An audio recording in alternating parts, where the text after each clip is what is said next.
Hi అండి, నేను మీ రమణ.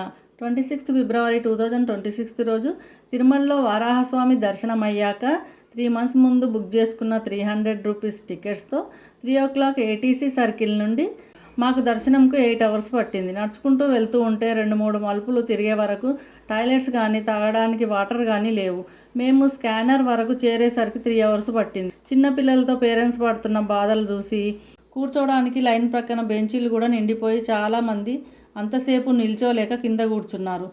కొందరు పిల్లలతో ఇంత కష్టం పడలేక మధ్య దారి ఉంటే బయటకు వెళ్ళిపోతామని గోల చేశారు. స్కానింగ్ అయ్యాక వెయిటింగ్ హాల్లో కూర్చున్నాము. ఇక ప్రసాద సేవలు బాగానే ఉన్నాయి. తిరిగి వదిలాక మళ్ళీ అదే పరిస్థితి. ఒక లైన్ అంటూ లేదు. చివరికి ఆ గోవిందుడి దర్శనం అయ్యింది.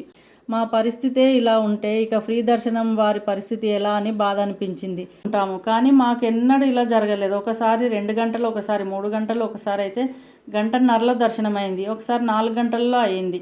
ఈసారి మాత్రం 8 గంటలు పట్టింది. మేము దర్శనం చేసుకొని బయటకు రావడానికి కూడా తోపులాట జరిగింది.